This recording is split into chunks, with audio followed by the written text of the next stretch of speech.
Hey everyone, preparing for IVF can be very overwhelming because there's so many different factors to look at, especially in the prenatal period, so the 3 months leading up to IVF.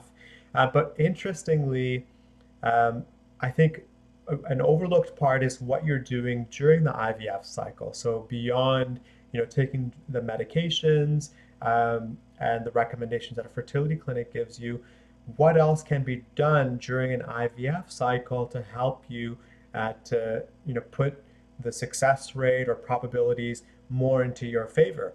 And a brand new research paper published in Belgium looked at exactly that, and they're evaluating for what role certain antioxidants and micronutrients can have on IVF success rates during the actual IVF treatment. Now, the reason this is something that's being evaluated is because a lot of the common medications used during IVF, particularly gonadotropin analogs, so medications that mimic FSH and LH, the follicle stimulating hormone and luteinizing hormone. And what they do is to help improve the growth of the follicle, recruit more follicles for IVF retrieval, so you get more eggs on retrieval, obviously.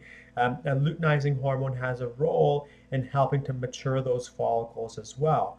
Um, what happens microscopically or in the microenvironment of the follicle is these medications can cause a minute inflammatory reaction, which is actually a very healthy thing. It's required in order for it to help recruit a lot of these follicles. But that increase in inflammation, if it goes beyond a certain threshold, or if there's too much what we call oxidative stress, it can start to hamper or harm the DNA quality of those embryos.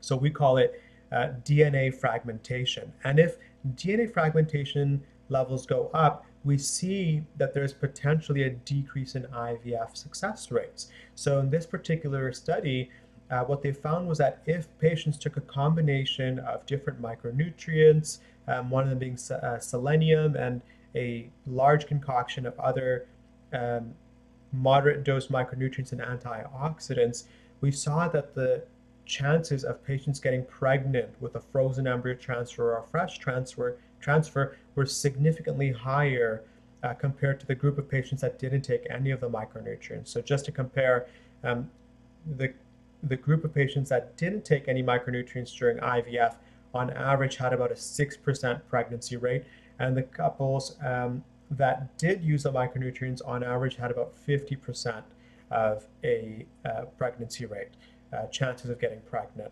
And it's important to mention that folic acid was something that was given to all groups. So even the group that only had the 6% pregnancy rate, they were taking folic acid as well. So we're talking about additional antioxidants and micronutrients. And the way they work is these micronutrients tend to decrease that oxidative stress. So the harmful, damaging impact it can have on sperm DNA fragmentation, on DNA fragmentation for the embryo. Sperm DNA fragmentation is a different issue, but just as important that we talked about in past videos. Um, it seems by reducing that DNA fragmentation rate in the follicle or the embryo, it may improve the quality of the embryo, and a better quality embryo tends to have a higher likelihood of implantation. So I love this study because it's looking at, other factors and what can be done during an IVF or fertility treatment to help you conceive. And the issue with a lot of IVF, North America and across the globe, is that success rates seem to be low. So the research is always moving forward, trying to look at how else can we improve our chances of success with such an expensive treatment. And what we've seen more clearly over the last decade and or two with research is that sometimes it comes down to a lot more of the basics, like good nutrition, like these micronutrients and antioxidants, which seem to potentially play a large role. So if you're interested in talking more about this, feel free to check out our other blogs or get in touch and schedule an appointment.